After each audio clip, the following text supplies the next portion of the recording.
Well, long Michelle, time thanks ago. for doing this. Appreciate it.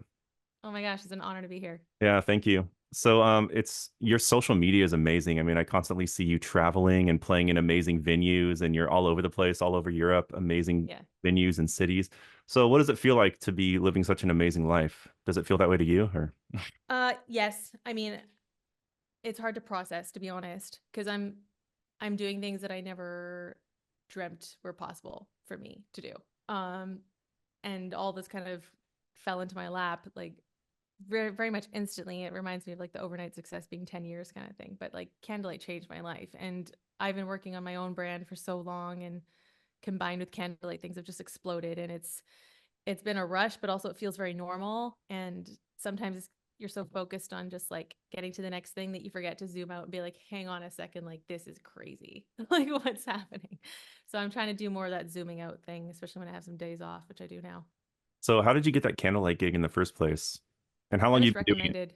Yeah, it's Recommended? been Mhm. 2.5 years, and I have a friend who's a violist in Brussels, and they had a pianist drop out last 10 days before the show. They needed someone, and it was funny because like the first show was one Chopin concert and one Coldplay concert. Coldplay's been my favorite band for like 25 years. Like I'm literally obsessed. Like during COVID, I was playing through Coldplay scores for my own pleasure. Like it's just so they were like, "Do you want to play Coldplay for 500 people in Brussels?" I'm like, "Do I need to pay? Like, what's the catch? I don't get it." And then things just kind of kept going from there. And then they really exploded about a year ago. Yeah. So, how did that start? I mean, who got that idea to start this? And did it start in Europe or did it start in the US? I wasn't clear on that, but. Yeah, I was told it started in Madrid in just around COVID or 2019, 2020. Mhm.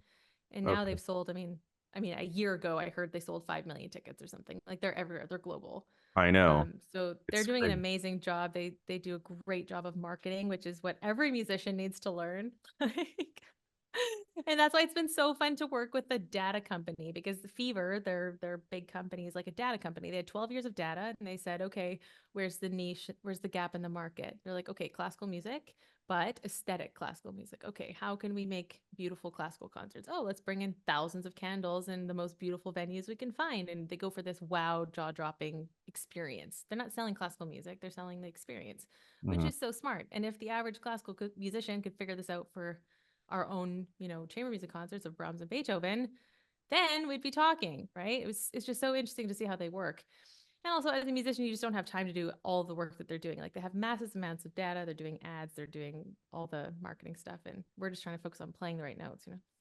Yeah, it's amazing. I mean, I've seen him in my town too, and I had never Yeah. really heard of it before, but you're kind of seeing it everywhere now.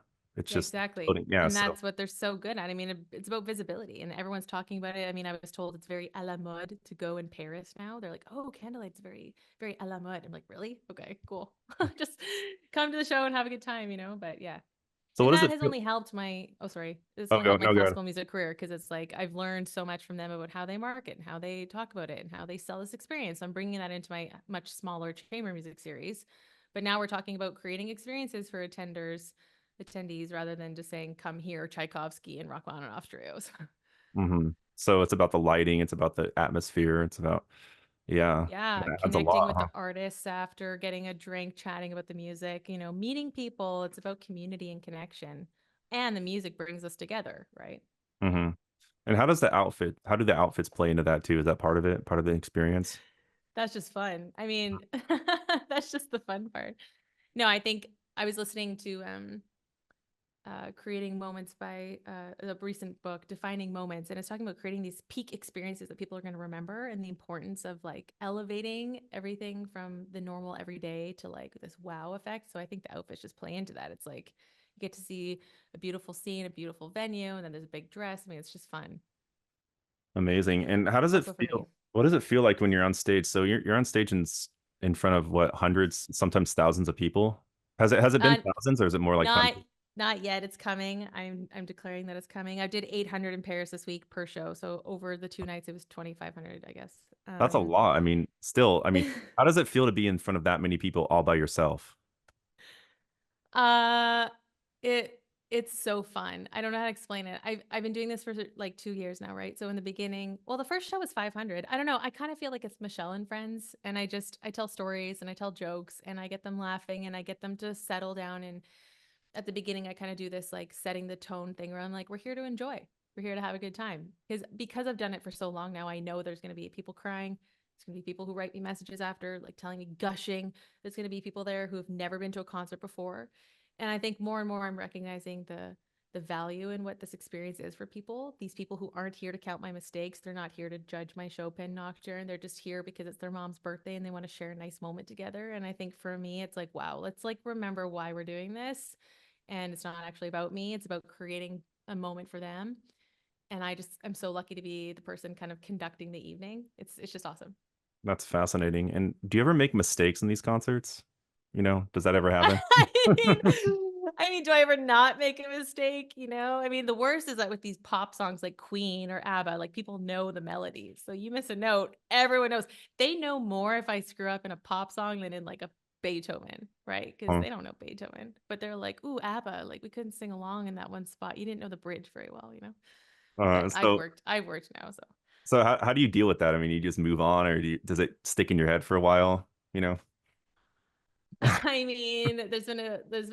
was like one Rihanna song where this guy was like, yeah, you didn't really know that one. And I was like, oh, like, I don't know. It sucks to kind of get those little comments, those little piercing things in your heart. But what are you going to do? Just learn from it, move on, make sure you listen to it better next time, check your notes. Uh-huh. What are So you going to do? You got to keep going. are these things recorded so you can listen to it back to it and kind of judge it later, or is it just like? So, yeah, they're only allowed to record the last song. Hmm. So I hear the same thing over and over. So sometimes I'll switch up the encore just to let myself hear another song. Hmm. And then I usually hear that like I'm playing faster than the audience is singing because people really like to sing along at the end. So I'm thinking more about like, okay, I should try and slow it down. And like this last show in Paris, I played one of their absolute heroes, Jean-Jacques Goldman, and they sing everything start to finish. Like people are just so pumped, right?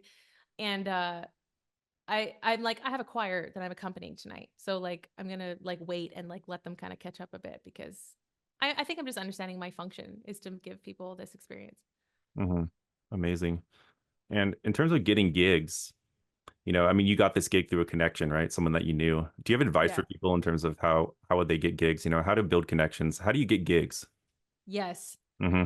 So this is super crucial because I'm not the only artist to get booked for Candlelight, but I've gotten booked a lot for Candlelight. So I think artists are not taking advantage of the importance of building relationships. Like you have got to put in the work. You've got to send it the thank you messages the day after. You've got to take the pictures and post them and tag every single person on your socials and talk about the experience and how grateful you are. You got to go out and meet the public after and shake hands and say, hey, like, so good to meet you. Looking forward to seeing you at the next one. Like, I made myself a team member and I didn't show up and say, I'm the artist, like treat me with the respect I deserve. And then I go home and let the staff pick up behind me, right? Like I'm saying hi to the staff as much as I can. I'm talking to the coordinators. I'm checking in with coordinators if I haven't heard from I work with multiple regions. I work with the Netherlands, west of France, north France, east France, Belgium. So if I haven't heard from someone in a while, which doesn't happen anymore, but in the early days, I'm like texting them, hey, how's it going? Just thinking of you, just, wondering how things are going, what programs are coming up, and letting you know. I was texting the Canadian guy, like, hey, I've got these 14 programs ready. Just let me know, sending the emails. It's the work. It's what we teach at the Fearless Artist. Telling the musician, like, marketing yourself means sharing and building connections with people because, as you know, our careers are built on networking and relationships. So if you're not willing to put in the work and meet people and talk about something other than yourself, people aren't going to like you and want to book you again. Amazing. Do you have kind of rules for yourself in that regard? Meaning, like, do you kind of keep track of it? I haven't reached out to this person in a while. I need to reach out to them. Or do you just kind of keep like a mental Rolodex and just think of it when you think of it? Or do you actually like track it? You know? In the beginning, I had a list on my phone of like strategic people that I might want to connect with. This is like different than Candlelight. This was some people on the local government who had ties with the classical music world that I wanted to make sure I was, the theater director, like, oh, I should have a coffee with him, or someone who was good at fundraising for, those kind of strategic networking connections. An old professor from McGill, just checking in with them. But mostly it's in my head. I've trained myself to think like this. I played live on the radio yesterday. I send the thank you WhatsApp message today. I'm sure 90% of artists don't do stuff like that. Like it is Hmm. so important. And then what happens? Like the guy writes me back instantly, follows me on Instagram. Boom, instant connection made. Now I make sure I'm going to stay in touch with him regularly. Intentionally building relationships is crucial for every musician. And you just got to put in the work, like punch the clock. You got to do it every day, right? Yeah, and it's not even that much work. I mean, how fun is it to talk to you, right? Like how did we connect? Right? Exactly. I find your account. I was totally blown away by your content. Like, who's this guy? Luckily, you're not anonymous anymore, Mr. Wise Musician. And then we started chatting, and now we get to hang out. So it's not actually work. And I wish musicians would realize, like, our job is to talk to people. It's to invite people into our world. Like, you want people to become classical music fans? Okay, tell them why they should care. Hmm.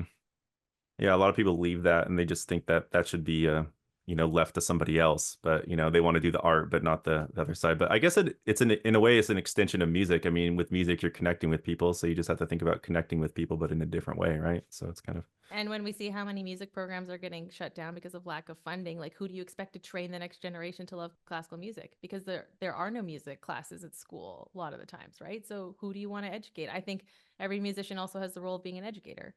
Invite people in, tell them why you care about Brahms and Beethoven, show them what is beautiful, teach them how to listen. It's, that's how you create new audiences and connection with them. incredible. And I was just wondering.